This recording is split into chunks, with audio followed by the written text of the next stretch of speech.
घर पर बढ़िया प्रेम से रक्षाबंधन रक्षा सूत्र। आपको पता रक्षाबंधन क्यों मनाते हैं हम लोग?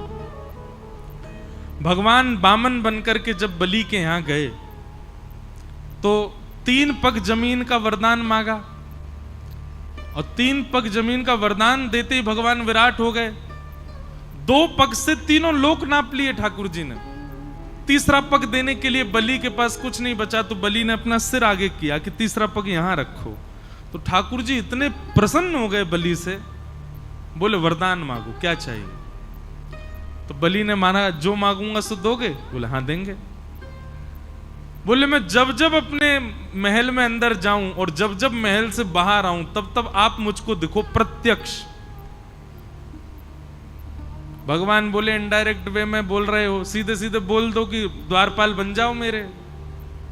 अब तुम महल में कब जाओगे कब आओगे मुझे क्या पता? द्वारपाल कोई द्वारपाल खड़ा रहे उसी को पता रहता कब आ रहे हो जा रहे हो। बलि बोला यही समझ लीजिए। तो भगवान द्वारपाल बन गए बलि के। अब जब बलि के द्वारपाल ठाकुर जी बने, लक्ष्मी जी को बहुत विरह हो गया। ठाकुर जी आ ही नहीं रहे, बलि के यहां पर द्वारपाल बन के खड़े हैं। लक्ष्मी जी ने आकर के भगवान से कहा चलो। बोले मैं नहीं जा सकता, अहम भक्त पराधीन। स्पष्ट शब्द है भागवत में। ठाकुर जी कह रहे हैं पूरा विश्व मेरे पर अधीन है पर मैं अपने भक्त के अधीन हूं, मैं कुछ नहीं कर सकता यदि भक्त को मैंने वचन दे दिया तो। लक्ष्मी जी बोली आप वैकुंठ नहीं चलोगे? बोले नहीं चलेंगे, जब तक बलि नहीं कहेगा तब तक नहीं जा सकते। तब लक्ष्मी जी ने योजना बनाई और एक दीन सी कन्या बन करके लक्ष्मी जी भीतर गई। राजा बलि के पास पहुंची तो बलि ने कहा आइए क्या सेवा करूं? तब लक्ष्मी जी बोली कि मेरे कोई भाई नहीं है और मैंने जब से आपको देखा है तब से आपको ही अपना भाई स्वरूप माना है। बलि बड़ा प्रसन्न हुआ, बोले आप भाई मानती हैं तो बहुत अच्छी बात है। लक्ष्मी जी बोली लेकिन ये संबंध हमेशा के लिए हो जाए इसके लिए कुछ क्रिया होनी चाहिए। तो बोले क्या?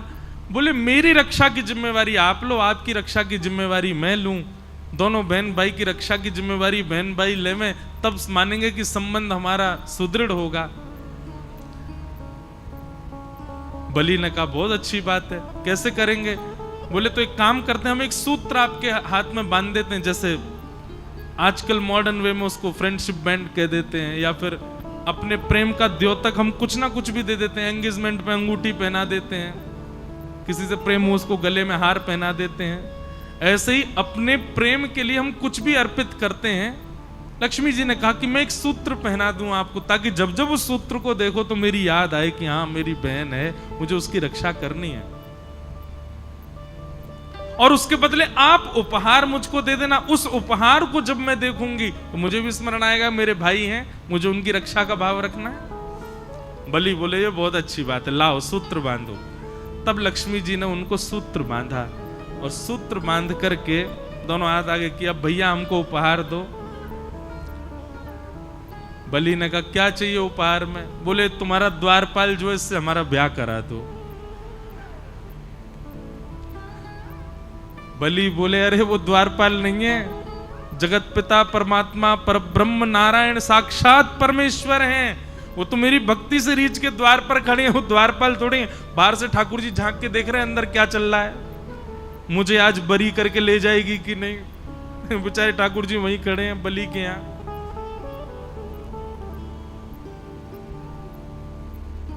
लक्ष्मी जी बोली भैया अब वही मांगा है तो वही चाहिए मुझे, आप मेरा ब्याह। अरे संभव ही नहीं है, उनका ब्याह केवल पराम्बा जगदम्बा लक्ष्मी से होता है, वो और किसी का वर्ण नहीं करते। ये कहते ही वो कन्या लक्ष्मी के रूप में प्रकट हो गई। बोले मैं लक्ष्मी ही हूं, आपने लक्ष्मी के हाथों से सूत्र धारण करवाया है, मैं आपकी सदा के लिए बहन हो गई हूं। अब कृपा करके मेरे प्राणनाथ को मुझे वापस करके और भेज दो। तब बलि ने कहा ऐसे नहीं दूंगा, अब विवाह मांगा है तो फिर मेरे ही भवन में आपका विवाह होगा, मेरे सामने। मैं दुनिया तो कन्यादान करती है, मैं पुरुष दान करके दूंगा, तब ले जाना। ऐसा भाव बताते विनोद में। तो फिर ठाकुर जी का विवाह हुआ और जिस प्रकार कन्यादान होता है ऐसे ठाकुर जी का दान किया बलि ने, लक्ष्मी जी को ले जाओ। तब से ये प्रथा है कि श्रावणी के दिन ये हम लोग रक्षा सूत्र अपनी बहन से बंधवाते हैं और उसी को रक्षाबंधन का, उस दिन भैया वो साक्षात लक्ष्मी है, उनको प्रणाम करो, उनको वंदन, सब भाई लोग ध्यान से सुनो, उनको प्रणाम करो, वंदन करो, चरण छुओ, छोटी बड़ी जो भी है। और सुनिए, पैर एक हाथ से नहीं छूने चाहिए, दोनों हाथ से छुओ और हो सके तो सर रख के प्रणाम करो, लक्ष्मी स्वरूप मानो। बंधुओं, ये आजकल जो भारत में हो रहा है ना, ये इसीलिए हो रहा है क्योंकि हम अपनी बहनों का ही सम्मान नहीं कर पा रहे हैं, तो बाहर की कन्याओं का कैसे करें? नित्य अपनी माता जी का, नित्य अपनी बहन जी का आशीर्वाद लो, उनके आशीर्वाद से कम पौरुष तो प्राप्त होगा हमको, कम से कम ये सम्मान करना तो सीखेंगे हम। इसलिए भैया ये रक्षा सूत्र, रक्षाबंधन का त्योहार खूब प्रेम से आप लोग मनाइएगा, और जो जो माताएं बहनें यहाँ पे कर सकें, जाते जाते जिसको भी भाव लगे एक एक सूत्र पंडरीनाथ भगवान के चरणों में भी दे जाना। इनसे बढ़िया भैया कौन होगा? बहुत बढ़िया भैया हैं। इसी नाते से सही आपको बार बार आना भी पड़ेगा, हमारे भाई हैं श्री पंडित। और यहाँ तो अवसर है, बाकी मंदिरों में तो आप सूत्र बांध ही नहीं सकते, पर यहाँ सूत्र तो शायद ना बांधने दे, पर सूत्र को उनके पास तक पहुंचा तो दोगे। इनको ही भाई बनाओ। तो हे मोहे नाते अनेक मानिए जो भावे।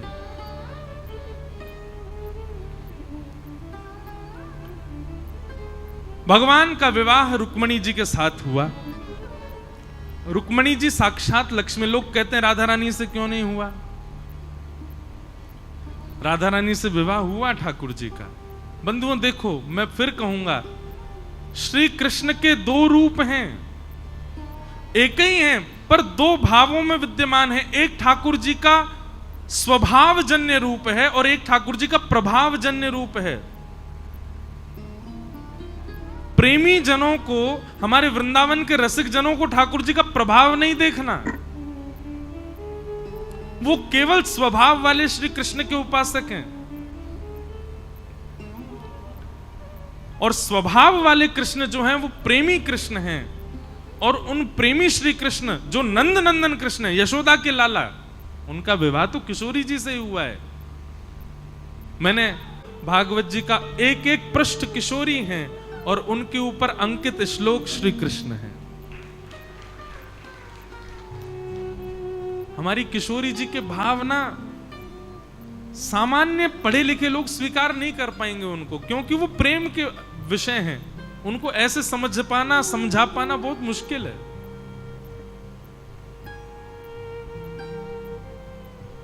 दूसरा, भागवत में सुदामा जी का स्पष्ट नाम नहीं है। क्यों? जिसका बहुत सम्मान होता है उसका भी नाम नहीं बोला जाता।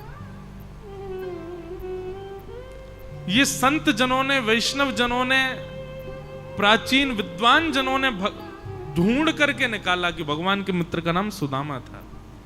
उनका नाम सुदामा, सुदामा का अर्थ क्या होता है? सुंदर दाम जिसके पास है।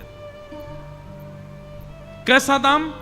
कितना भी खर्च कर लो कभी खत्म ही नहीं होता। ऐसा दाम का जो स्वामी है उसका नाम है सुदामा। और जबकि सुदामा जी को देखते हैं उन पे तो पैसा ही नहीं है, पर नाम सुदामा कैसे? बोले सामान्य धन को नहीं मानते वो अपना धन, भगवान नाम को अपना धन मानते हैं। कितना भी बोलते रहो, कितना भी खर्च करो, खर्च ही नहीं होता, बढ़ता। पायो जी मैंने नाम रतन धन पायो, वस्तु अमोलक दी मेरे सदगुरु, पायो जी मैंने नाम रतन धन पायो। सुदामा जी महाराज नाम को ही धन मानते हैं। मुझे रोज कोई ना कोई बहन आके राखी पहना देती, तो मेरा स्वभाव है कि जब भी कोई राखी पहनाती मैं उनको कुछ, अब पता तो होता नहीं कौन ला रहा है, इतने लोग मिलने आते हैं, सब पहना देते हैं कोई भी, तो मैं उनको कुछ ना कुछ देता, जो भी मेरे पास होता है। मना करती हैं सब, नहीं नहीं नहीं महाराज जी हमें नहीं चाहिए। हम सबसे ये कहते हैं मैंने कि ये हम इसलिए दे रहे हैं, आप लोगी तो हमारा और बढ़ेगा, अगर चाहती हो कि बढ़े तो लो, चाहती हो नहीं घटे तो मत लेना। तो बेचारी ले लेती हैं। लेकिन एक बहन ने कल मुझसे बहुत अच्छा कहा कि महाराज जी आप कथा में कहते हो ना, एक बाबा हैं उनको कोई भी दक्षिणा दो वो उतना नाम जप करवा लेते हैं, आप जितनी दक्षिणा दे रहे हो इतनी बार हमको राधा नाम, इतनी बार कथा सुना दो, हमको वही दक्षिणा दे दो। मैंने कहा बहन 500 का नोट है, अब तुम 500 कथा सुनोगी मुझसे? बोले यही चाहिए आपसे उपहार में कि जब तक आप व्यासपीठ पर बैठे हो तब तक हम आपकी कथा सुने, यही उपहार देते रहना। कितना अच्छा भाव। एक जगह तो ऐसा हुआ 2-3 बहन राखी बांध गई, मैंने पैसा दे दिए, अगले दिन तो लाइन लगी राखी बांधने वाली। मैं मुझ पे इतने पैसे नहीं है भैया। लेकिन अच्छा, हम दीक्षा तो देते नहीं ना, हम गुरु तो बनते नहीं किसी के, दीक्षा अभी तक शुरू की नहीं, तो लोगों को लगता है फिर कोई तो संबंध बनाए तो क्या करें, भाई बना लो। बहुत अच्छा, हमको यही अच्छा लग रहा है। मेरे तो मन में आ रहा है जिसको मन हो दीक्षा लेने लो, राखी बांध दो, भाई बन जाओ। पर इस बार हमारे गुरुदेव ने बड़ा हठपूर्वक आग्रह किया है, आज्ञा की है कि अब दीक्षा देना प्रारंभ करो। पर हमारे लाल जी जब आज्ञा करेंगे हम तभी देंगे। तो इस बार जन्माष्टमी पर हम पर्ची डालेंगे ठाकुर जी के आगे, अगर उन्होंने आज्ञा की कि देनी है दीक्षा तो अगले वर्ष गुरु पूर्णिमा पर देंगे, और अगर ठाकुर जी ने, लाल जी ने कहा अभी नहीं तो फिर और 1 साल प्रतीक्षा, अगली जन्माष्टमी पर फिर पूछेंगे। लाल जी आज्ञा करेंगे तो देंगे, बाकी नहीं तो तब तक दिशा लेते रहो, कथा सुनते रहो। तो श्री सुदामा जी महाराज, सुदामा जी ऐसे प्रेमी हैं ठाकुर जी के, वो किसी को नहीं बताते कि श्री कृष्ण मेरे मित्र हैं। क्यों भाई, हम लोगों का स्वभाव कैसा, एक गाड़ी पर लिखा था पूर्व विधायक पीछे, और छोटे अक्षरों में नीचे लिखा था उनका पड़ोसी, पूर्व विधायक का पड़ोसी। हम लोग कितने संबंधों को प्रकाश करना चाहते हैं। ये आज जो मोबाइल फोन आया है ना, इसने दिखा दिया कि प्रेम कैसा है। सबको फोटो खिंचाना है। अगर आपकी भेंट प्रधानमंत्री से होने वाली है और वहां कैमरा अलाउ नहीं है तो आप प्रधानमंत्री से ना मिलना ही मानोगे। ये कोई मिलना है? उसकी कोई स्मृति नहीं है, कोई किसी को दिखाई नहीं पाएंगे। आप पूरी योजना, पहले तो योजना बनाई कि प्रधानमंत्री से मिलने, और दूसरी योजना आपने ये बनाई कि मेरे चाहे लाखों रुपया खर्च करो, एक फोटो तो खींचो यार उनके साथ। हमको दिखाना है कि मेरा संबंध क्या है सबसे।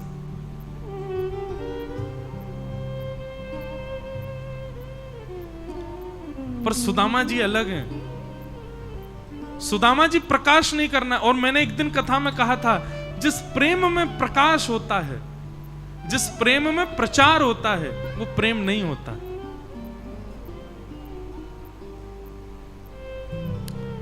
सुदामा जी महाराज किसी को इसलिए नहीं बताते कि कहीं मेरी दीन अवस्था देख करके कोई ठाकुर जी की भक्त वत्सलता पर प्रश्न ना उठावे,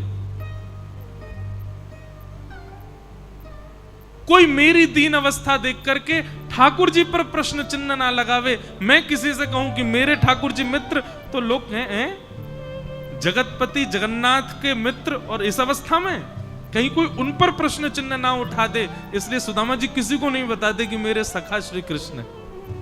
और सखा नहीं है, घनिष्ठ सखा है भगवान कृष्ण सुदामा जी के।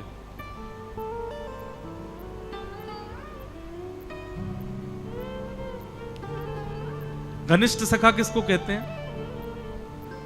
एक ही थाली में भोजन कर ले, अपनी थाली भी दूसरी ना लगावे, सखा थाली लेके आए उसी में ही खा ले, और वो कितना ही मना करे जबरदस्ती खा जाए, वो सखा। सखा कौन? जो अपने वस्त्र ना पहने, अपने सखा के ही वस्त्र पहन के घूम ले वे। सुदामा जी रोज बेचारे अपने नए नए वस्त्र निकालते और निकाल के जैसे ही स्नान करने जाते तब तक देखी ठाकुर जी पहन के भाज गए। सुदामा जी ढूंढ रहे मेरे मेरे वो कहां है, और तभी क्या देख रहे हैं कि कदम्ब की डाल पर श्याम सुंदर सुदामा जी के वस्त्र पहन करके बैठे। कितना बड़ा सौभाग्य सुदामा जी का। और सुदामा ही डांट रहे हैं, ए कारिया, ए मरकट बंधु, अरे मथुरा से आया हो ना, मथुरा के सबरे बंदर चोर, ऐसे ही तू चोर। अरे मक्खन चुराता हो, सब चुरा, मेरे वस्त्र ने चुरा के बैठ गो। अच्छा तो सुदामा जी मेरे ना है, केवल तेरे ही हैं। ऐसे सखा हैं ठाकुर जी सुदामा जी के। गृह कार्य मिलता था गुरुकुल में, होमवर्क। तो ठाकुर जी गृह कार्य तो नहीं करते हैं, वन में जाके बेर तोड़ लाते हैं और बेर का प्रलोभन देते हैं सुदामा को। बोले सुदामा ले देख, तेरे काजे 4 बेर लाया हूं मैं। सुदामा के दादा जल्दी दे। बोले ऐसे नहीं दूंगा। बोले का पहले अपनो गृह कार्य कर, और सुन अपनो बाद में करियो, पहले मेरो कर। पहले मेरो कर, और मेरो करके 4 बेर ले ले, फिर अपनी तू जाने, करे चाहे मत करे, मोह बचा कल गुरु जी थे। कभी पढ़ाते पढ़ाते सांदीपनी गुरुकुल में यदि ठाकुर जी से कुछ पूछ लेते हैं गुरु जी, ए कन्हैया खड़े हो जाओ, ये सूत्र बताओ क्या है।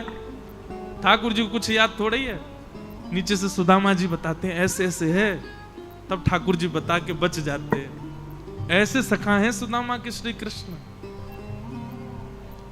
और उन सुदामा जी की स्थिति क्या है? ऐसे घर में रहते हैं कि वर्षा हो जाए तो कमर कमर तक जल भर जाता है। ऐसे घर में सुदामा जी रहते हैं जहां पर बिना रोक टोक सूर्य का प्रकाश प्रवेश करता है, इतने छिद्र हो रहे हैं ऊपर आकाश में। ऐसी है सुदामा जी की स्थिति कि यदि आज भोजन कर लिया तो अगले 1 सप्ताह तक का कुछ भरोसा नहीं है मिलेगा कि नहीं। ऐसी स्थिति है सुदामा जी की कि एक ही वस्त्र को दिन में धो लेते हैं, गीला ही पहन लेते हैं क्योंकि दूसरा वस्त्र नहीं है। लेकिन कभी शिकायत नहीं करते ठाकुर जी से, कभी ये नहीं कहते कि कन्हैया ने मुंह पे कृपा कर, तू भक्त वत्सल बने, तू सबन पे कृपा करे, तो एक बार मेरी ओर तो देख। बालक विद्यालय से पढ़ करके आते हैं, पिताजी आज बहुत भूख लगी है। घर के विद्यालय में सारे बालक घर से कुछ ना कुछ लेके आते हैं, मैं और मेरा भाई खाली पेट जाते हैं, खाली हाथ जाते हैं, आज बहुत भूख लगी है, कुछ खिलाओ ना। सुदामा जी अपनी पत्नी सुशीला को देखते हैं, सुशीला कहती है कुछ भी नहीं है। बच्चों के आगे मना नहीं करती, क्यों? बच्चों ने देख लिया तो रोएंगे फिर। सुशीला कहती हाँ ला रही हूं ना, आज पिताजी सुबह 2 आलू लेके आए हैं। आलू का नाम सुनते ही सुदामा जी के बालक नाचने लगते हैं, आज हमारे घर में आलू आए हैं। आलू नहीं होते, आलू जैसे दिखने वाले 2 पत्थर होते हैं, और उन पत्थरों को पतीला में जल डाल के पत्थर धर दिए जाते हैं, कभी अग्नि में भूनने के लिए डाल दिए जाते हैं। और बच्चे इतने उत्सुक रहते हैं उन आलूओं को देखने के लिए, चूल्हे के सामने बैठ जाते हैं, ये पकेंगे तो हम पाएंगे। सुदामा जी वहां जाके बैठ जाते हैं और दोनों बालकों को अपने गोद में सर रखवा के और कहते हैं चलो अब जब तक आलू सिक रहे कथा सुनो। और कथा सुनते सुनते सुनाते सुनाते सुनाते सुनाते बालक सो जाते भूखे। ऐसी स्थिति सुदामा जी की। पर अपना नित्य स्मरण कभी नहीं छोड़ा, अपनी नित्य भक्ति कभी नहीं छोड़ी, अपना जप कभी नहीं छोड़ा, अपना प्रेम श्री कृष्ण से कभी कम हुआ हो रत्ती भर भी नहीं, नित्य स्मरण करते हैं ठाकुर जी का। श्रीमद् भागवत में लिखा है अयम ही परमो लाभो उत्तम श्लोक दर्शनम। सुदामा जी की स्थिति कैसी है? नित्य नेत्र बंद करते हैं। सुशीला जल्दी आ, आज पता है ठाकुर जी कैसे लग रहे हैं? मेरो लाला कैसो लग रहा है? स्वर्ण के सिंहासन पर विराज रहा है, वाकी पत्नी रुक्मणी सत्यभामा सब चवंड उड़ा रही हैं। आहा आज नीली पोशाक पहनी है, आज लाला 56 भोग लगा रहा है, आज लाला ने ऐसा मुकुट पहनो है, कानन में मत्स्याकृत कुंडल पहने। श्री पंडरीनाथ भगवान मत्स्य आकार के कुंडल पहनते हैं, मकराकृत, मत्स्याकृत, मयूराकृत। वहीं बैठे बैठे ठाकुर जी का दर्शन कर लेते। ऐसे सुदामा जी। कथा आती है, भगवान सब जानते हैं। एक बात कहूं बंधुओं, मंदिर में जाके आप ठाकुर जी से यदि ये कहते हो कि नाथ मेरा ये काम बिगड़ रहा है, बना दो, आप एक प्रकार से ठाकुर जी की भक्त वत्सलता पर प्रश्न चिन्ह लगा रहे हो। उनको नहीं पता, बताया उसको जाता है जिसको नहीं पता है।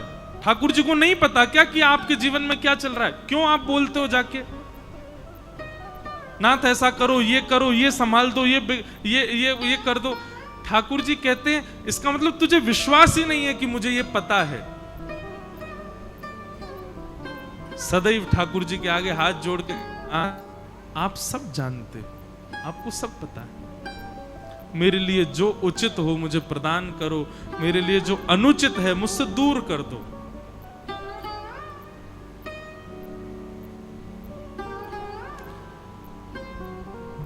भगवान ने ही एक ब्राह्मण का रूप धारण किया, सुदामा जी के यहां गए और द्वार पर जाकर के कहने लगे भिक्षाम देहि माते। सुशीला ने देखा आज पहली बार हमारे घर पे भिक्षा मांगने कोई अपरिचित ब्राह्मण आ गए, नहीं तो सबको तो पता है कि हमारे घर अन्न नहीं है।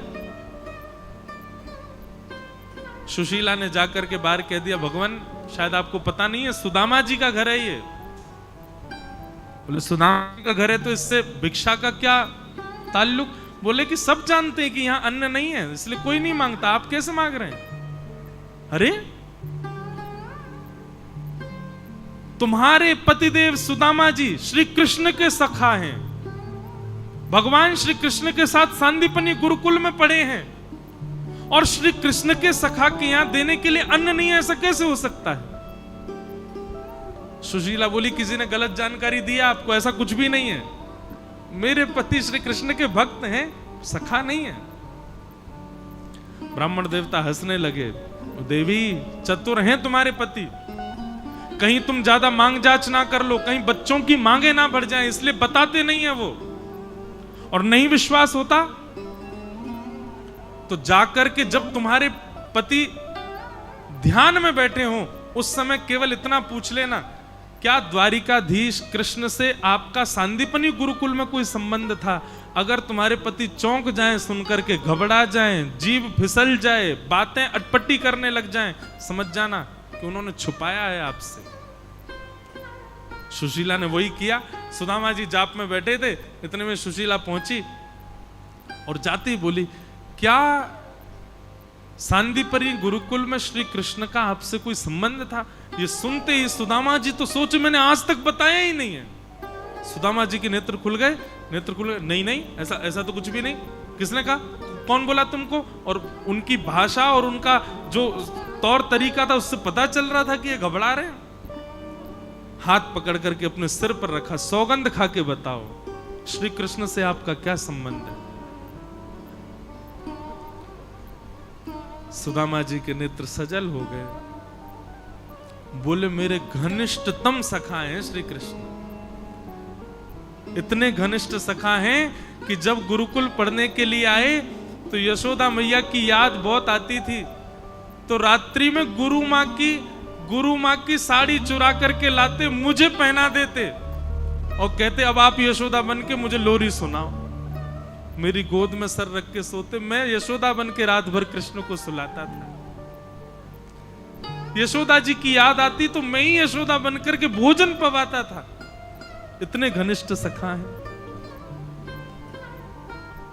मेरे साथ खेले हैं, कूदे हैं, हम दोनों साथ में स्नान करते थे, एक दूसरे के अंतरंग वस्त्रों को पहन करके भाग जाते थे। इतने घनिष्ठतम सखा हैं हम दोनों। सुशीला बोली आज तक बताया क्यों नहीं आपने?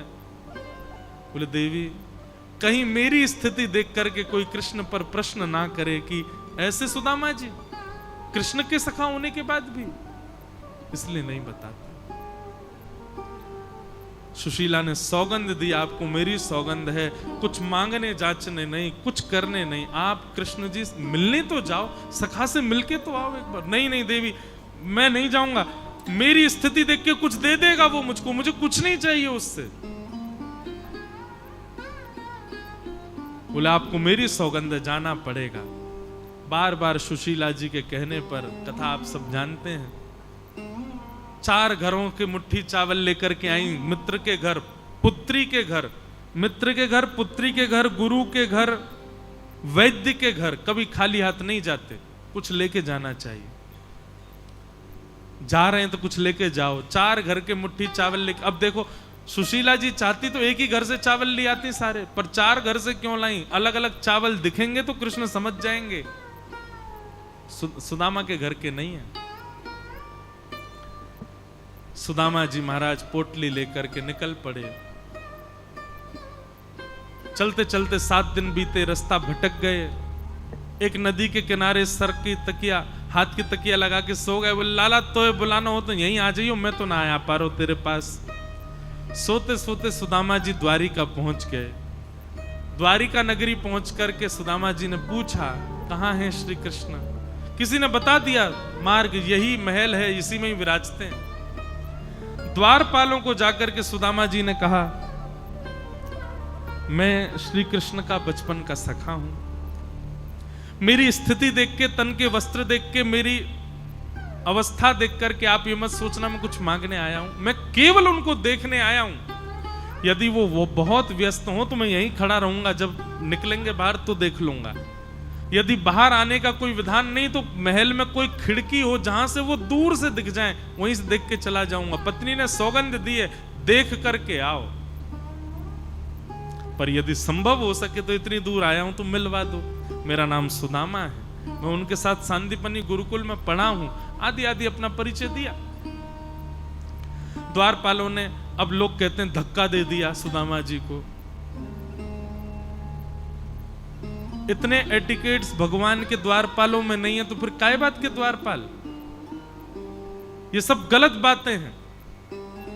सुदामा जी की आगमन पर द्वारपालों ने कोई धक्का वक्का दे के नहीं घेरा, उनको प्रेम पूर्वक विराजमान किया। बोला आप विराजो, ठाकुर जी प्रसाद पा रहे हैं, हम पूछ के आते हैं, अवकाश होगा तो मिलाते हैं। भीतर जाकर के ठाकुर जी को बताया, द्वार पर एक ब्राह्मण आया है। भगवान भोजन कर रहे थे। उसकी तन की अवस्था ऐसी कि एक एक हड्डी गिन लो। वस्त्र उसके जगह जगह से फटे हैं, पैरों से छाले निकल रहे हैं, इसका मतलब बहुत दूर से चल के आया है। पर उसके मस्तिष्क का तेज बताता है कि वो बहुत उच्च श्रेणी का ब्राह्मण है। बचपन में आपके साथ गुरुकुल में पढ़ा है, अपना नाम सुदामा बता रहा है।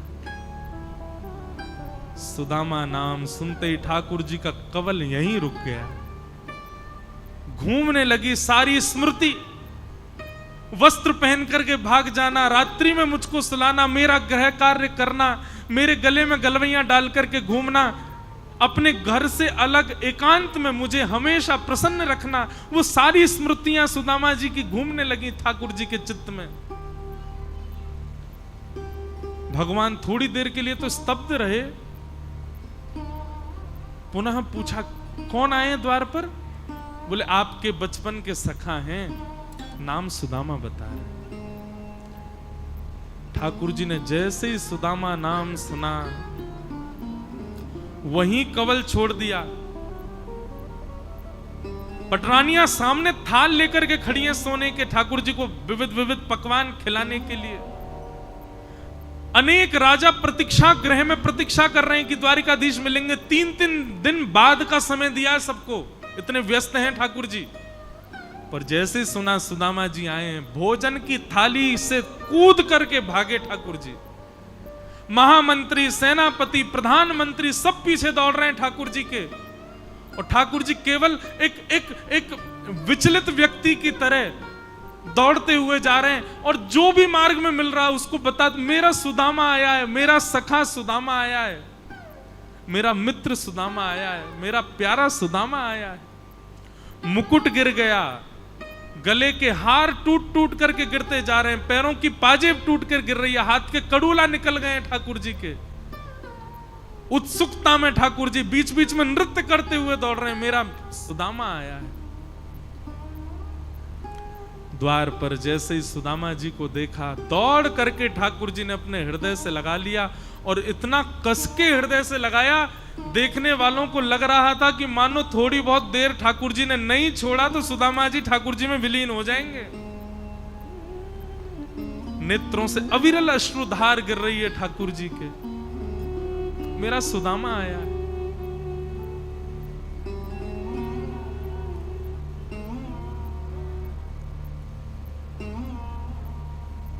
मुझे नाम में कभी कभी कंफ्यूजन होता है, पर या तो नामदेव जी का या तुकाराम जी के चरित्र में ऐसा कुछ मैंने सुना है कि एक बार वो दर्शन के लिए जा रहे थे तो अपनी पादुका कमर से बांध के ले गए। कौन, नामदेव जी थे या तुकाराम जी थे? कोई दोनों में से किसी का एक का भाव है। हाँ, नामदेव जी। क्यों बांध के ले गए? नामदेव जी के मन में भाव आया, मैं दर्शन करने जाता हूं और मेरे मन में कभी कभी स्मृति आती, मेरी पादुका तो कोई नहीं ले जाएगा। मन में सोचने लगे, विट्ठल आपके दर्शन को मैं आऊं और उस समय मेरा मन कहीं और जाए, वो मुझे स्वीकार नहीं।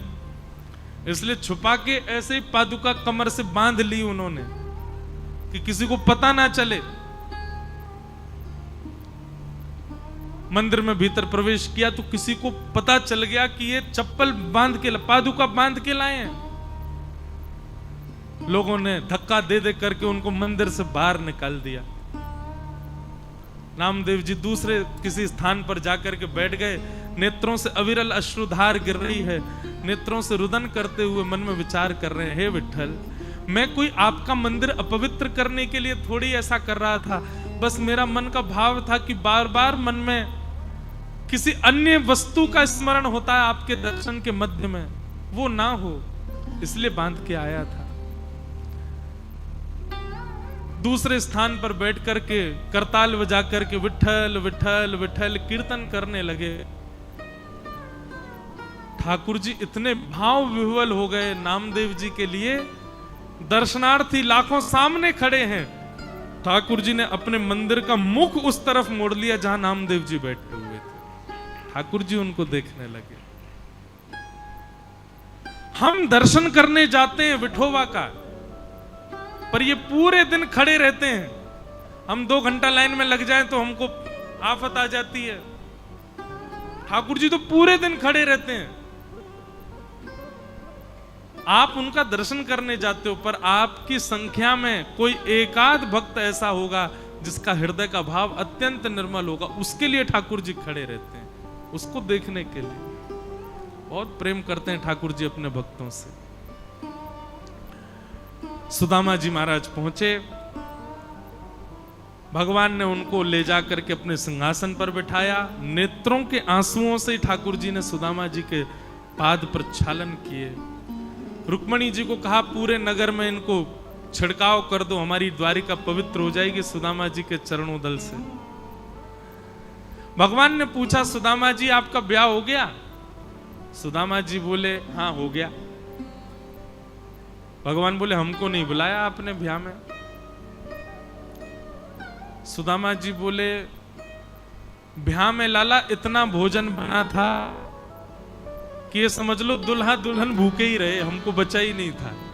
सब बाराती घराती खा गए। और लाला अगर तोय बुला तो हाथी घोड़ा जन कौन कौन पे चढ़ के तू वहां आतो। इतनी तो बारात नहीं जितनी तेरे संग सेना आती, सबको कहा पवातो मैं, या हमारे मैंने तो बुलाया ही ना। अच्छा मेरी छोड़ लाला, तेरो ब्याह है गो?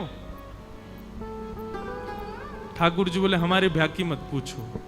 ना ना लाला बता ना, तेरो ब्याह है गो? ठाकुर जी बोले, हाँ हो गया। अच्छा भाभी कहाँ है? ठाकुर जी बोले, मिलने ना, कहीं जा थोड़ी रहे। बोले, नहीं नहीं नहीं, पहले भाभी से मिला। भाभी कहाँ है? ठाकुर जी बोले, अरे बोले, नहीं पहले भाभी से मिलेंगे फिर बात होगी। भगवान बोले, मिलना है भाभी से? बोले, हाँ। चलो ठीक है, बैठो, बुलाता हूं। सामने खड़ी थी 16,108। भगवान ने इशारा किया, आ जाओ। मैं रुक्मणी प्रणाम, देवी चर सौभाग्यवती रहो। मैं जामवती प्रणाम, देवी चर सौभाग्यवती। मैं सत्यभामा प्रणाम, देवी चर सौभाग्य। मैं कालिंदी प्रणाम, देवी चर सौभाग्यवती। मैं भद्रा प्रणाम, मैं लक्ष्मणा। सब प्रणाम कर करके जब 500 पत्नियां प्रणाम कर गई। सुदामा जी के तो हाथ बात दुखन लगे। सुदामा जी बोले लाला इनमें तो भाभी कौन सी है? ठाकुर जी बोले सब री हैं। बोले लाला इतनी सारी, अभी कितनी और हैं? बोले 16,108। सुदामा जी बोले लाला मुंह में इतनी सामर्थ नहीं, इतनी ने मैं अगर आशीर्वाद दूंगा तो मैं तो यही गोविंदाय नमो नमः है जाएगा मेरो तो। पत्नी 16,108 हैं, पति तो अकेलो तू ही है ना? बोले हाँ पति अकेलो। तो एक काम कर, तू मोए प्रणाम कर, मैं तो आशीर्वाद दे दूं, तो आशीर्वाद दे दूंगा सबन को आशीर्वाद। ये दृश्य देखने वाले सौभाग्यशाली द्वारिकाधीश दंडवत प्रणाम कर रहे हैं और सुदामा जी उनको आशीर्वाद दे रहे हैं। सब पत्नियों की ओर से, सब द्वारिका वासियों की ओर से द्वारिकाधीश ने दंडवत किया। भगवान ने अपना मुकुट उतार करके सुदामा जी के चरणों में प्रणाम किया। अद्भुत। बोलो द्वारिकाधीश की। सुदामा जी वापस गए। सुदामा मंदिर देख डरे। भगवान ने तो महाराज मां महल खड़े कर दिए थे। सुदामा जी ने अपनी पत्नी को बुलाया। पत्नी बाहर निकल के आई सज धज के। तो महाराज पहली बार श्रृंगार में सुदामा जी ने देखा, पहचान ही नहीं पाए कि मेरी पत्नी है। सुदामा जी बोले देवी तुम ही हो? बोले हाँ। बड़ी कृपा करी द्वारिकाधीश ने, लेकिन देवी क्षमा करना, महलों में भजन नहीं होता, भजन तो कुटिया में होता है। अब तुम बच्चों के साथ यहां रहो, अपना आगे का जीवन जियो, हम तो जा रहे हैं कहीं कुटिया बना के वहीं भजन करेंगे। इतने में ठाकुर जी प्रकट हो गए। प्रकट होकर के बोले महल यदि अपने भोग के लिए होगा तो भजन नहीं होगा, लेकिन महल तो मेरी अर्चना के लिए होगा, तो उस घर में भी, उस महल में भी मेरा भजन होगा। सुदामा जी आपका और आपकी पत्नी का स्वभाव भोग भोगने का नहीं है। ये महल में भी आप दिन रात मेरी अर्चना करोगे, इसलिए यहां पर आप निवास करो, आपका भजन खत्म नहीं होगा। तब सुदामा जी ने उसको स्वीकार किया। बोलो भक्त वत्सल भगवान की। इस प्रकार सुदामा जी का सुंदर चरित्र सुनाया गया। आगे भगवान के कुल को श्राप